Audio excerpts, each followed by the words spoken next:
Today I'm sitting down with Ashley Levitz, who is the Events and Social Media Marketing Manager at the Corridor Business Journal. Ashley's going to talk to us today about planning corporate events, some common mistakes to watch out for, and the tiny details that make all the difference.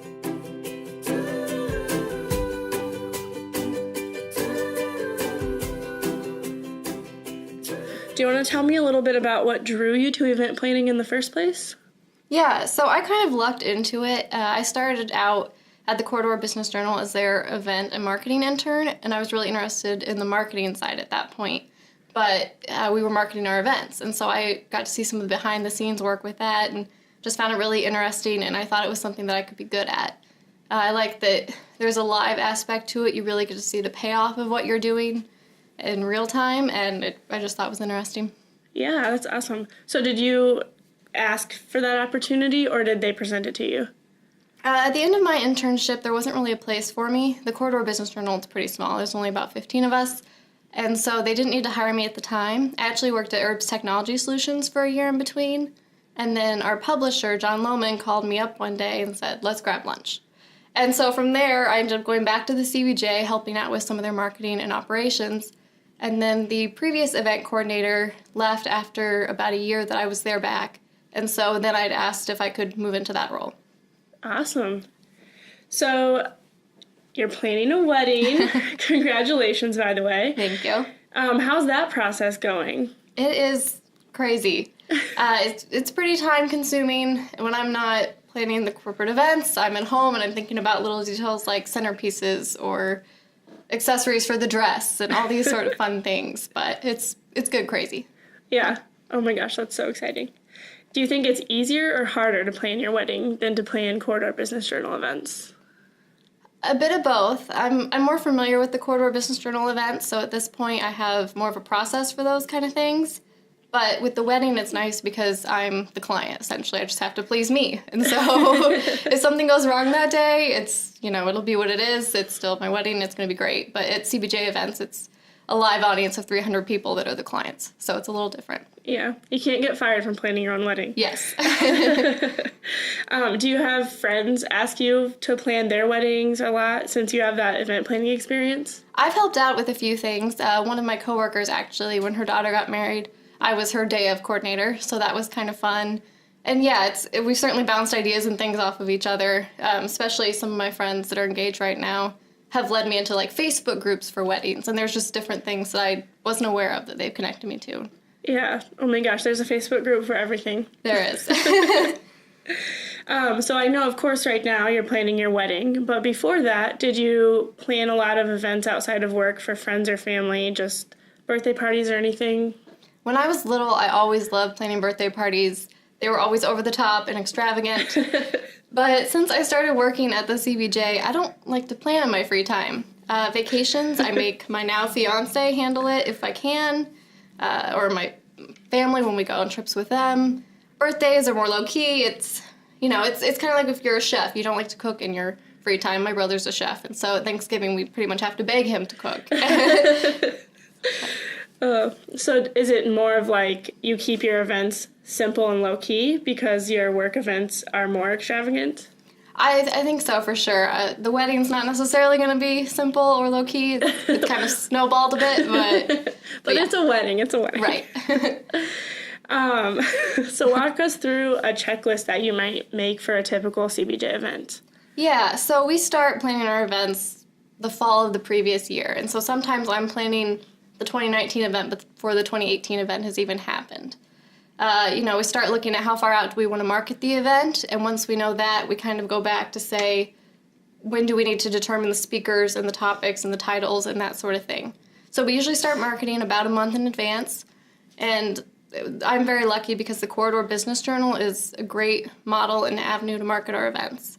We have the weekly print edition, and so we can put ads in there and reach a market that is generally already interested in corporate events.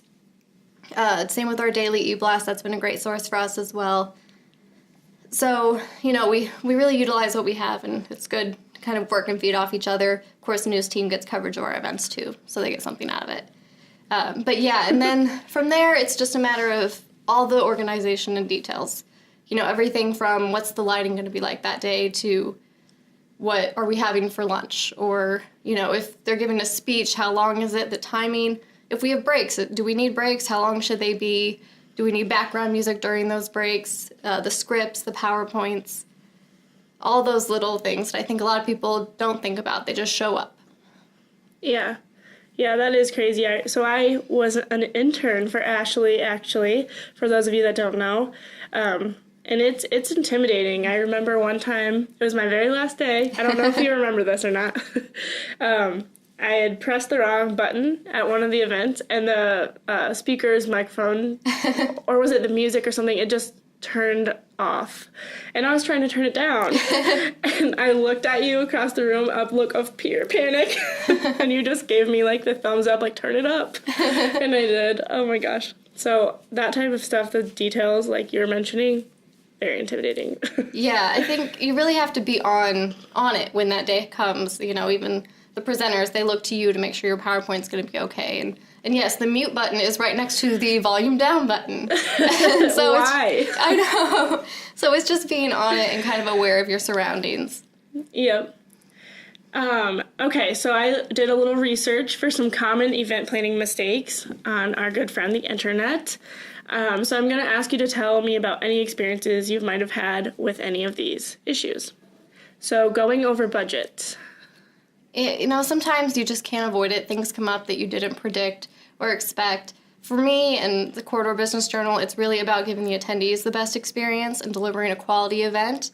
I like to think that's something that we're known for. And, at the end of the day, it just has to get done, and it has to get done right. So it's unfortunate. You do your best to avoid it, but sometimes things just come up. Yeah. So what's your kind of plan of action if that's about to happen? Do you just have to get approval from someone? Yeah, we have like I said, we're a staff of 15, and so our event team is very tight-knit. Our publisher, John Lohman, is very heavily involved in the planning of these events. Rhonda Roska, she is our media consultant for the events.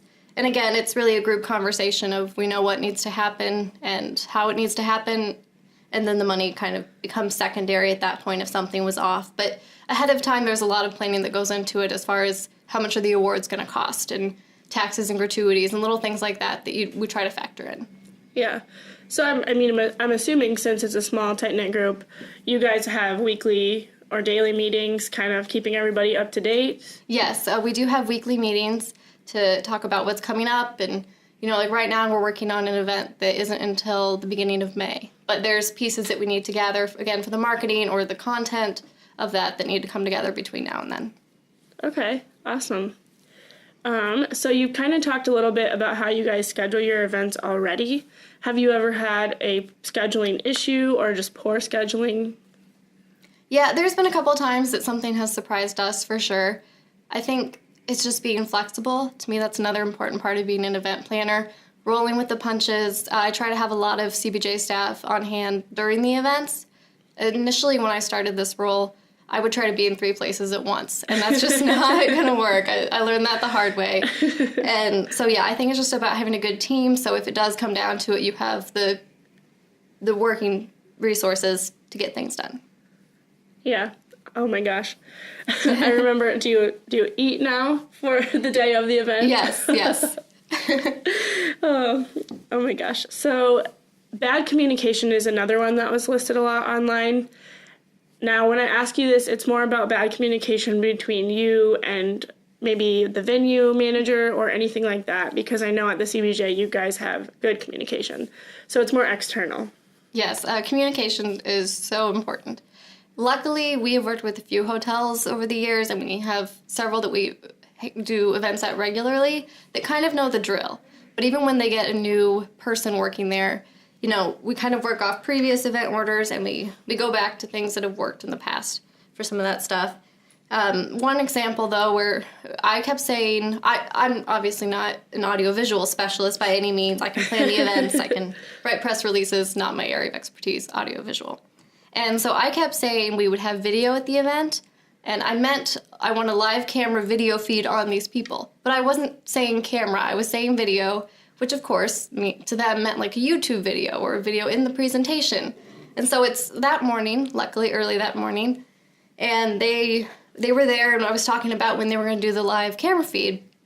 They were all confused, didn't know what I was talking about.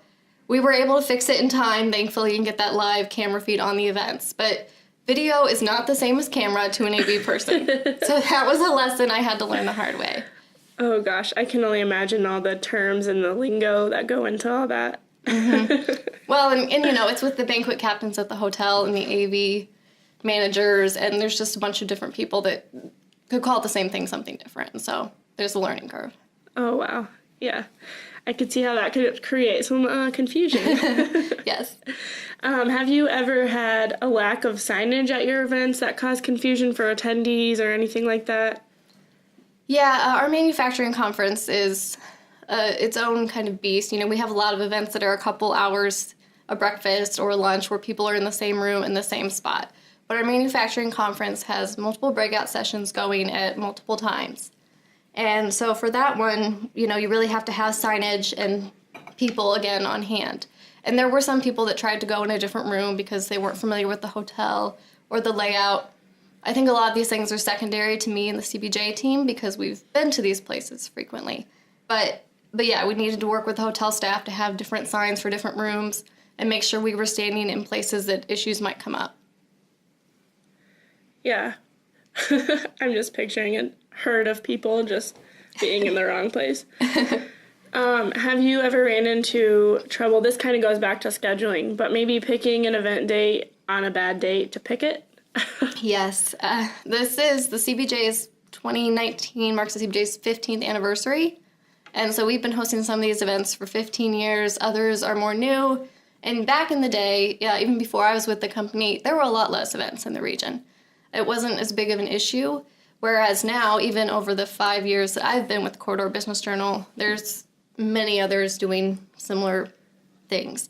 And so now we have a calendar that we have in addition to our calendar that says, okay, Good Morning Cedar Rapids is on this date, or the ABI conference is on this date. And we're trying to look at when things are, but there was one year where we overlapped with another luncheon. I do think it hurt attendance a little bit, but they were kind of on different ends of the corridor, slightly different market. I don't think it was a huge deal, but we were actually sponsoring that luncheon too. So there was a slight conflict there as well because we wanted them to do well and we wanted ours to do well. So next year, that event went on the calendar as one that, hey, don't schedule it on this date. Wow. Or, the event coordinators, a lot of the ones in the region, there's an email that they'll send that's like, we're considering this day. Are you guys doing something on this day? And so we avoid that.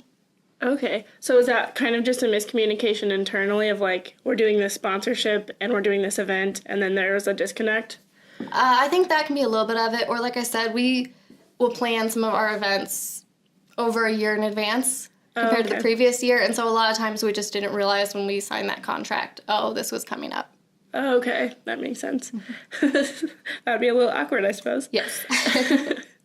So another issue was selecting venues before really determining the agenda of the event.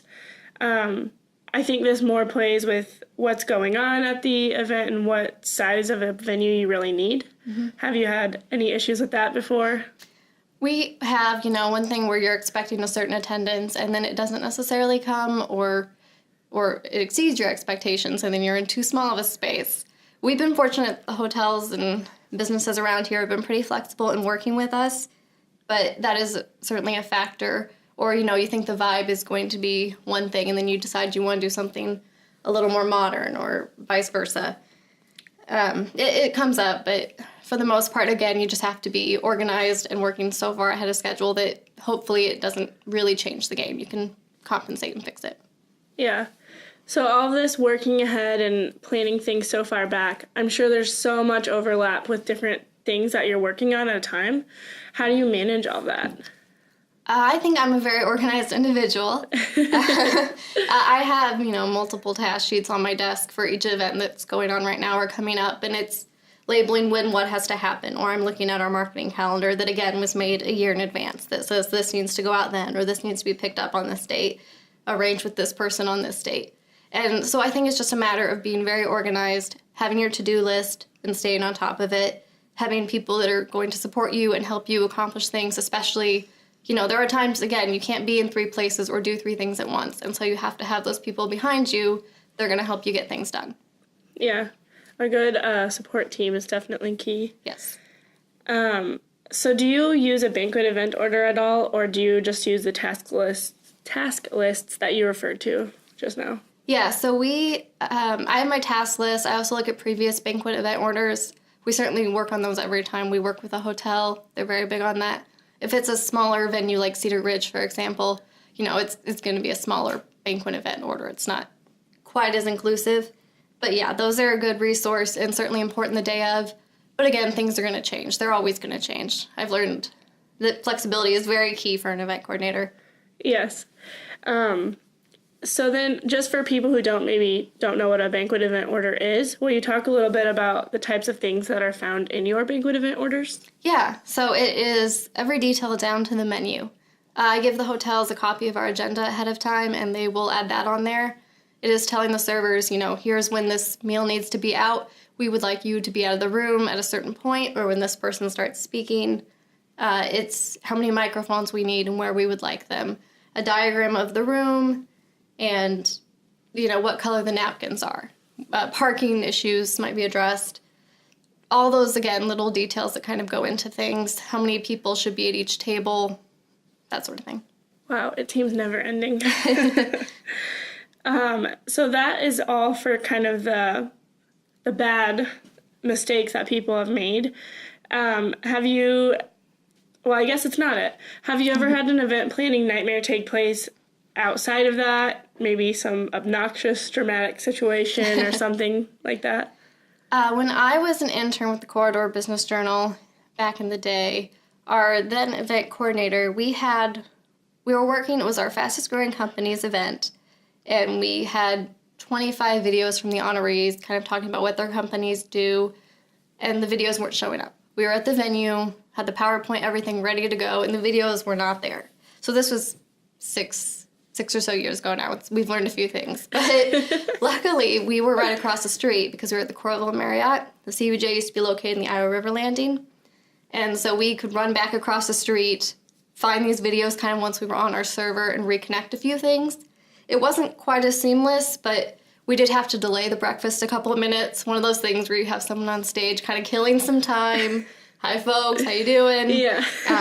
It was a temporary nightmare. We compensated well, but AV issues, I think, always kind of make me nervous because, you can have a great event and a great speaker, but if no one can hear what he's saying or see the charts he's talking about, it doesn't matter what he's saying. Yeah. So most people AV's are visual. Very visual people. So then going back to kind of the details and the centerpieces I think you mentioned for your wedding, at the CBJ, do you typically purchase those or do you make them? I know Pinterest is kind of a good resource. Yeah, Pinterest has been crazy for the wedding. Don't get me started. But yeah, centerpieces, that at the CBJ is certainly secondary. Ambiance and quality are important, but really it's about the presenters and the companies being recognized. The centerpieces need to be in line with what you're doing, but at the end of the day, think about the last event you went to. Do you remember what was in the middle of the table? Probably not, but you remember how you felt at the event and what the speaker, if you liked him or disliked him. You're probably more likely to remember if you liked or disliked the food than the centerpiece. So. Yeah, that's true. One time a CBJ event had cupcakes in the center. Yes. I remember those. Yes. So then, in terms of budget, if you have a low budget or an event has a low budget, what areas would you kind of make priority over others, just in general, to maintain that low budget? Yeah, like I said, I think centerpieces for me are certainly on the lower end of those things. AV is one of those, it has to be right, that has to be quality. Venue, again, has to be quality. There's certain things you don't want to cut that way. So then, yes. So have you been in a position like this where maybe you've had to go with a speaker that you didn't prefer because of cost or something like that? Or was the CBJ more of like, well, we want what we want, so we'll up the budget? We're very lucky around here. There's a lot of local experts, especially with the university and community colleges and things in the area, that there's a lot of great resources around here, business leaders that have been there and seen that. So we are very fortunate to tap into the local talent pool, whereas, speakers, we have brought in people nationally and they've been great, but But that's been great for us to help on budgeting those areas. Yeah, that is lucky that you don't have to kind of count on people flying in.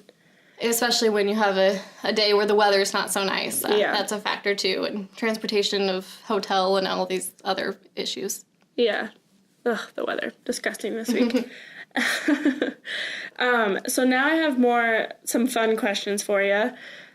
So what is your favorite part about corporate event planning? Just one specific thing that you love and look forward to in planning each event. When it's done. That sounds bad, but there's a rush that comes with it too. We compare it to running a marathon a little bit. Like, it's kind of exhausting, but at the end you feel really good about what you've accomplished, and you get to see the outcome of this thing you've been working on for so many months come together, and usually it's been great so far. So I think that's just a really nice feeling. It's great when it's happening to kind of see this thing you've been planning come to fruition. Yeah. So like an event planner's high? Yes, exactly. And then opposite of that, what is your least favorite detail about the event planning process? The fact that it's live, it can be pretty intimidating. We have a newspaper, and every once in a while there's going to be a correction. That's inevitable. And so I always joke with our editor at the CBJ, when you make a mistake, someone's reading it at their coffee table. When I make a mistake, it's in front of 300 to 600 people. Yeah. It's live, it's scary, and again, you have to be so on it. It's stressful at times, but again, it's always been worth it. Yeah. And not to mention you're in the room, so if everybody's like, what the heck, you have to see it. There have been times where people look at me or looking to me when I'm running up on stage to fix this, or if something fell because there wasn't enough tape, I'm pulling that, or whatever it may be. Yeah. Oh, gosh. Do you have any tips for small business owners or new event planners that are looking to host corporate events and have no experience? Just kind of maybe smaller details you wish you had known when you first started. Give yourself enough time to find the errors, rather that's starting far enough in advance that you can plan for things a little bit better, or getting to the venue a little bit earlier the day of so you can catch issues that may come up. Being very organized, I cannot stress that enough, is so important. Again, there's so many little details that I think you really need to walk yourself ahead of time through the attendee experience.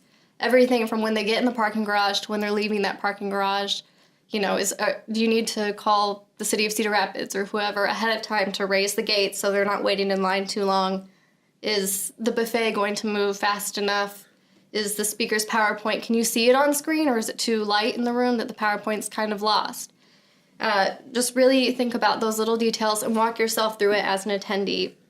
Make sure you have a good team behind you, a couple of people that you can count on and will be there to help, again, because you can't be in 3 places at once. And I know no one knows the event like you, but it's just not possible. And alternatively, if you're not great at some of those things, the CBJ actually has our event services group we've started recently. And so we are kind of stepping in to help some local businesses make their own events if they'd like. So we can do, whether it's a little bit of marketing or helping you with the actual planning or a day of coordinator type thing, we're looking to help local companies make their events more successful as well. Ooh, that's fun. It's like a nice kind of something different to step out of your CBJ world and plan something new.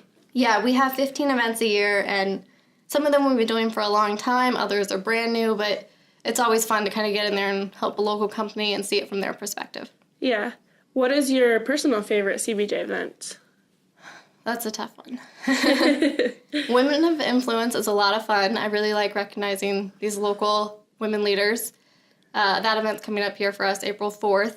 And then 40 Under 40 is another good one. I'm a millennial, and so I think this one is kind of more, I know some of these honorees, and so it's fun to watch them be recognized. We also have a 3-word speech rule where you can say thank you, Mom, or go Cubs go, or whatever it may be. So it's kind of fun to watch people come up with what they come up with. That is fun. I actually was able to attend that in my internship, and that was, I think 40 Under 40 was my favorite one.